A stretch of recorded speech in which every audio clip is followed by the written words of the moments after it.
Pessoal do canal Brasil Notícias, estamos de volta trazendo mais informações, 29 de maio de 2019. Gente, é o seguinte, o Estadão aprontou mais uma. Bolsonaro fez uma brincadeira saudável com... cadê o nome do camarada aqui? Cadê que eu esqueci, gente? Rodrigo Maia, esqueci o nome dele. Com o Rodrigo Maia. E o engraçado de tudo é que o Estadão pegou essa brincadeira e aí já sabem no que deu, né? Se inscreve, comenta, compartilha, dá aquele like maroto, ajuda a gente. Não esquece, sininho das notificações, aperta aí, tá? Vamos à matéria, gente, olha só. Estadão, com claro objetivo de criar intriga, transforma brincadeira de Bolsonaro em notícia. O pacto pelas reformas firmados nesta terça-feira, 28, entre os chefes dos três poderes da República Federativa do Brasil, Jair Bolsonaro, Dias Toffoli, Davi Alcolumbre e Rodrigo Maia, está incomodando a extrema imprensa, notadamente o Estadão. O pacto prevê a união dos esforços entre os três poderes em torno de uma agenda com 5 pontos. Deixa eu pular a propaganda e falar dos 5 pontos para vocês aqui. Vai, pula, gente, porque o povo tá com pressa. Aqui, vamos lá. Reforma da Previdência. Reforma tributária. Pacto federativo. Segurança pública. Desburocratização. Jair Bolsonaro, comentando o encontro, relatou uma brincadeira que fez com Rodrigo Maia. Vou mostrar para vocês já no vídeo, mas vamos primeiro concluir a matéria aqui. Peraí, deixa eu pular isso aqui. O Estadão, com o claro objetivo de criar intriga, publicou nesta quarta-feira, 29, em forma de notícia e de maneira sensacionalista a tal brincadeira, tentando claramente causar intriga e mexer com o ego do deputado, com a finalidade de prejudicar o pacto. O próprio Rodrigo Maia, questionado sobre o assunto, quebrou a narrativa do Estadão. Olha só o que ele fala. Ele fala da importância que um bom decreto tem. Não tem maldade nenhuma. Não vamos criar maldade onde não existe, disse o presidente da Câmara. Bom, gente, tá aqui.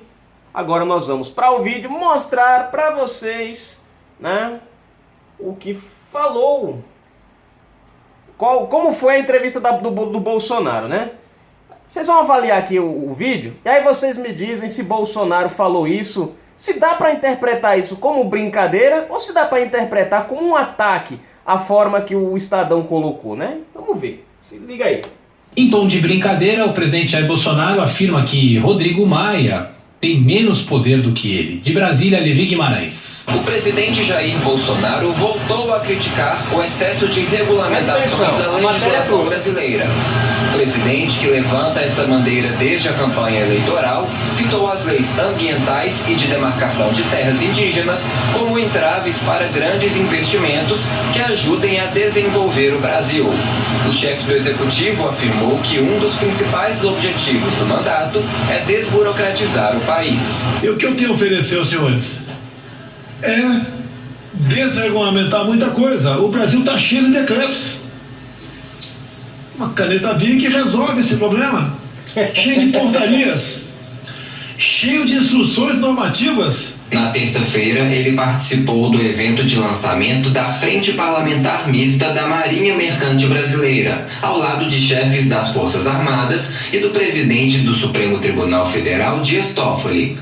Bolsonaro citou uma brincadeira feita com o presidente da Câmara, Rodrigo Maia, no café da manhã com os chefes dos três poderes na manhã de ontem, no Palácio da Alvorada. Eu disse pro Rodrigo Maia, com a caneta eu tenho muito mais poder do que você.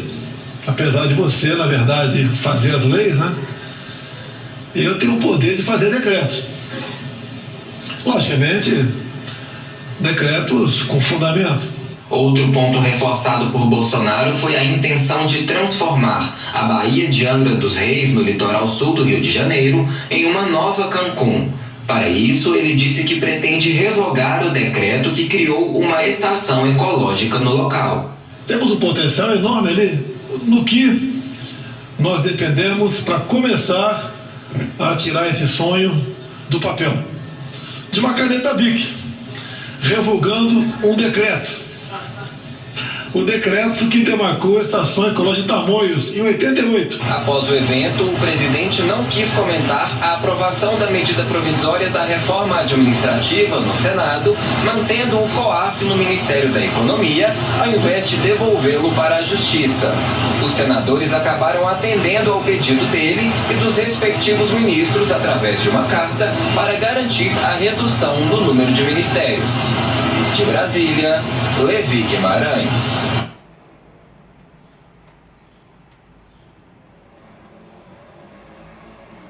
Vamos lá, tentar desligar de novo, ver se eu acerto.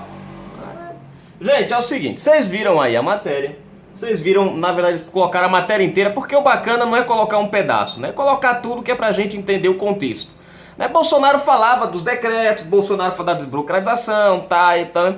E aí ele comenta o que aconteceu, né? Ele fez uma brincadeira com o Rodrigo Maia, né? A questão da caneta, né? Eu acho que ficou bem claro que foi uma brincadeira. Só acho que só uma pessoa mal intencionada é que levaria isso para um lado que não fosse da brincadeira. Tá aí, o Estadão publicou uma matéria criticando e colocando como se Bolsonaro quisesse, vamos dizer assim, dizer que Rodrigo Maia não fosse, né, não tivesse poder, como se o presidente fosse atropelar o Maia, ou coisa desse tipo, aquela coisa de criar uma inimizade entre os governos, né, entre os dois poderes, né, no caso o presidente da República e o presidente da Câmara. Bom, o interessante que eu achei legal é que o próprio Maia saiu em defesa e rebateu, né, essa questão aí. Bom, em outras palavras, para a gente encerrar essa matéria, né, tá ficando bem claro cada vez mais o porquê que o presidente está evitando a imprensa.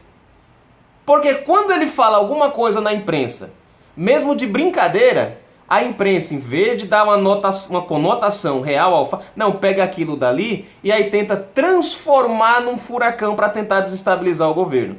E aí tá aí, a semana passada eu trouxe, né, um vídeo, fiz um vídeo aqui, uma matéria, onde a gente mostrava uma reunião da OAB, junto com 2 ministros do STF, aonde a Folha de São Paulo colocava lá uns negócios lá mostrando que Bolsonaro estava atacando eles, e foi mostrar lá uns trechinhos de vídeo pequenininho, mostrando lá o Bolsonaro, os momentos de acalorados do Bolsonaro com alguns repórteres, mas não colocaram o contexto todo, colocaram só o trecho que interessava, e ficou bem claro, gente, que aquilo ali estava sendo realmente um ataque desesperado da Folha de São Paulo. E aí eles acham ruim quando o presidente prefere ir num Twitter, ou numa rede social como o YouTube, ou dar entrevista para canais, por exemplo, você vê, o Bolsonaro vai muito na Record, né? Eu trouxe aqui, teve a Luciana Gimenez também, que entrevistou ele, né, e enfim. Então você vê, ó, ele vai muito na Record, teve a Luciana Gimenez, né? Ele deixa de ir nessas mídias grandes que tem, né, um alto alcance na população, por assim dizer, como Globo, né, que, enfim, para ir nas mídias mais, por quê? Porque lá o pessoal sabe tratar o assunto direito. Que nem eu falei pra vocês aqui, eu não sou fã da Luciana Gimenez, não gosto do programa dela, não por conta de quem é, não, é porque o estilo do programa dela não é um estilo que eu curto, mas é o estilo do programa dela, é um talk show, mexe com muita polêmica, faz parte, e é na boa, só que não é o meu estilo. É que nem, por exemplo, eu não gosto de corrida de moto, mas tem gente que adora, então o cara assiste. Tá a mesma coisa. Só que a entrevista que ela fez com o Bolsonaro, eu assisti e gostei muito. Inclusive eu parabenizei ela por conta disso aqui, né? Apesar de eu achar o estilo dela muito diferente do que eu curto, a entrevista ela fez com muito, vamos dizer assim, coerência e muito bem feita. Você vai na Record, você vê as entrevistas do Bolsonaro, maravilhosas.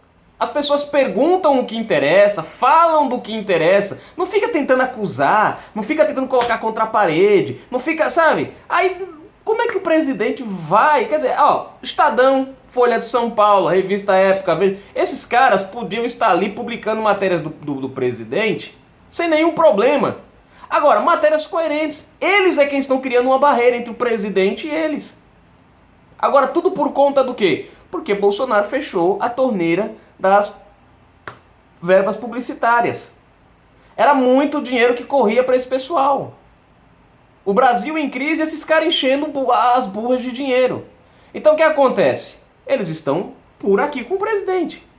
Só que a estratégia que eles estão usando está cada vez mais afundando. Folha de São Paulo, Estadão, ninguém dá mais credibilidade para eles. Para você dar credibilidade a uma matéria do Estadão, você tem que conferir, da Folha, você tem que ir em outro site conferir se estão falando a mesma coisa. Aí, às vezes eu publico coisa da Folha, mas antes de publicar o assunto da Folha, eu vou em outros sites. Porque às vezes outros sites trazem a mesma matéria, só que menos detalhada. Às vezes a Folha traz mais detalhada. Mas eu não trago a matéria da Folha sem antes conferir se aquela matéria realmente bate com o que está acontecendo. Aí eu vou e trago, porque ela está mais detalhada. Porque querendo ou não, dentro da Folha ainda tem alguns jornalistas que têm um comprometimento com a verdade e tal. Não são muitos, são poucos, a maioria não. Né? A gente conta nos dedos. Né? Eu estava vendo esses dias ali, eu nem sei se ele é da Folha, aquele Reinaldo Azevedo. Né? Eu ia até trazer essa matéria para vocês aqui, só que depois eu desisti, porque eu falei, não, deixa para lá, já foi. Né? Ele colocando o povo brasileiro como álibi. Ele colocou o título da matéria: Bolsonaro vê nas manifestações populares um álibi para blá blá blá, e falou um monte de abobrinha. Quer dizer, eu achei interessante o seguinte: quando o povo sai às ruas, quando o PT saiu às ruas com meia dúzia de militantes, aí ele colocou uma matéria falando, né, que o povo, apoiando o povo. Não, porque era o povo. Quando o povo de verdade saiu às ruas, aí Reinaldo Azevedo pega o povo e transforma em álibi. Eu achei interessante a forma que ele vê o povo brasileiro, como se fosse um álibi. Eu não entendo a mentalidade desse. Então, quer dizer, você vê que há uma dificuldade desses jornalistas em trazer uma matéria coerente, em serem realistas. Aí depois perguntam por que o presidente Bolsonaro não se dá com a mídia. O problema não é o problema. O problema não é a mídia, o problema é... Né? Colocaram lá aquele dia lá, o dia que a moça foi perguntar sobre os cortes, o cara explicando pra ela o que era corte de verba e a mulher insistindo em corte de verba. Ou melhor, explicando o que era contingenciamento, né, contingenciar, e ela insistindo em corte de verbas. Quer dizer, você vê que é uma clara tentativa de trazer uma informação que não existe, mesmo tendo a contrariedade da pergunta, da intenção ali, mas continua batendo, não, mas é corte. E aí foi quando o Bolsonaro falou que ela precisava voltar para a universidade. Você vê que ele nem sabia quem era a repórter. Perguntou, peraí, você é da Folha? Ela soou, pronto, aí já entendeu. Por quê? Pela forma que ela estava fazendo jornalismo. E aí a culpa é de quem? Do Bolsonaro? Porque age assim? Não, gente. A culpa é dos próprios repórteres, do próprio meio de comunicação. Que ao invés de prezar pela verdade, de se falar, não, presidente, não é, então explique o que é. E o presidente explicar, tal, e fazer os seus comentários, seja favorável ou não favorável, não tem problema. Mas que mostre a matéria como ela é. Não precisa concordar com o assunto. Pode criticar, mas que pelo menos seja crítica em cima da verdade, não em cima de uma distorção como aqui. Com a brincadeira do Bolsonaro, o Estadão faz uma palhaçada dessa. Mais uma vez, demonstrando que é um jornaleco. Canal Brasil Notícias, trazendo a informação até você.